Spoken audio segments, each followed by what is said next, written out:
US President Donald Trump has hinted there will be payback for those who spread allegations of collusion with Russia, allegations that were rejected after a 2-year probe.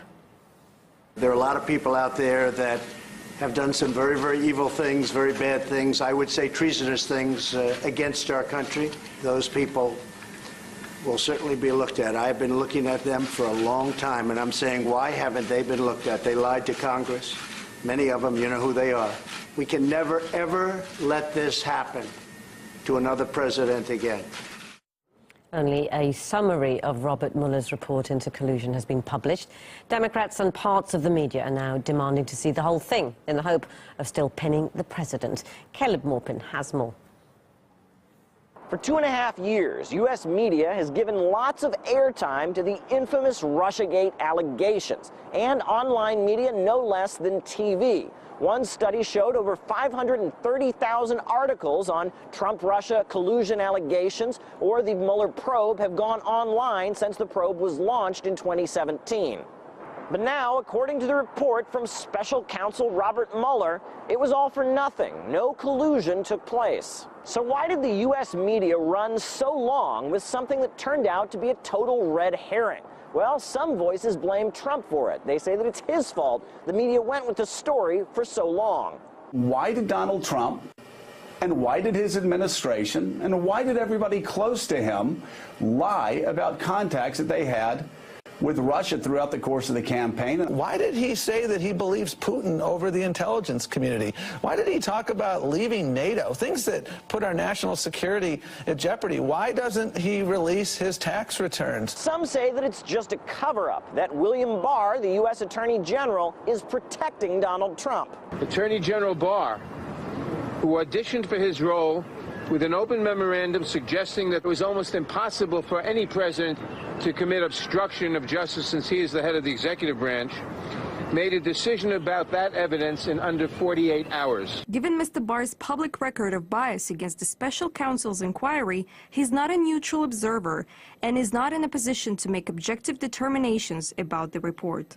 Now, some voices are saying that 2 years, $25 million, and 3,000 subpoenas just aren't enough. They say that if you keep looking, you can find collusion because it's there because we say so. I have trust in his prosecutorial judgment, but that doesn't mean, of course, that there isn't compelling and incriminating evidence that should be shared with the American people. This president has a way of trying to get into people's heads and indoctrinate them. He's been saying no collusion, no collusion, no collusion. He does this all the time. This is not the end of anything. Now, you might think that the media was to blame. After all, they kept this story in the headlines for so long, examining every unproven rumor. However, certain voices are saying that they did nothing wrong and should be praised for their work. I think we've done, the media, the press has done one of the great reporting jobs in the history, especially of covering a presidency by the most news organizations. Some media outlets did so well they were honored with a Pulitzer Prize.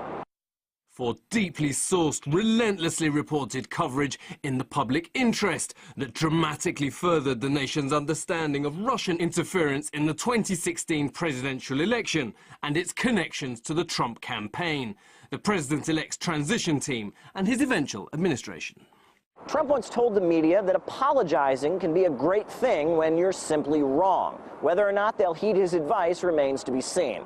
Nobody wants to hear this, but news that Special Prosecutor Robert Mueller is headed home without issuing new charges is a death blow for the reputation of the American news media. Nothing Trump is accused of from now on by the press will be believed by huge chunks of the population. I was watching one unnamed sock puppet media icon crying, virtually crying, that her oops, I think I gave the hint away, that her president was not involved in collusion and sedition and treason.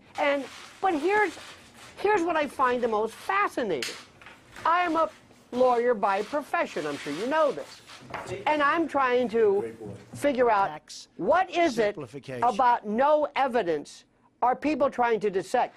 I normally can understand finding why something happened. Why was the president theoretically found guilty of collusion? And what's even better, this report that was penned by a committee of the greatest legal minds around today. The final result was, well, we're not really sure about the collusion or the obstruction of justice, so we'll let you handle this. According to the Department of Justice rules, you don't have any other comment other than the person was not indicted. You don't deal with evidence that was considered that is problematic or troublesome.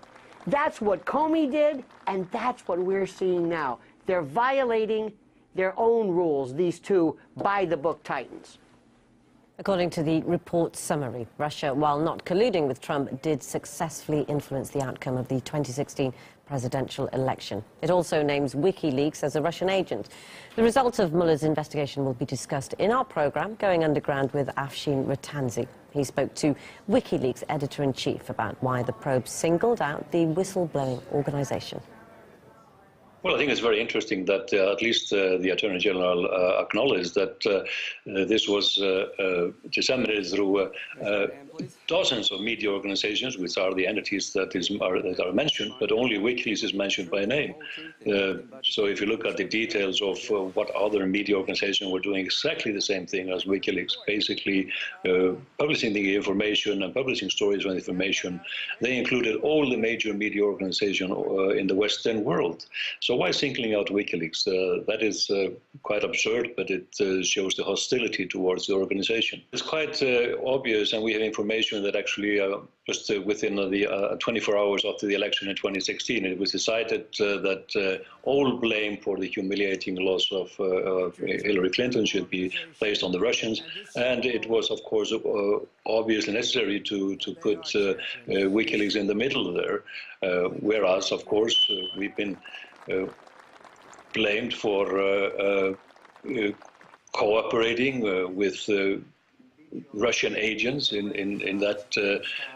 publishing this information, which is basically a false claim, and nothing has been presented to substantiate it. Stay with us here on RT International for the latest on the UK's Brexit drama in just a minute.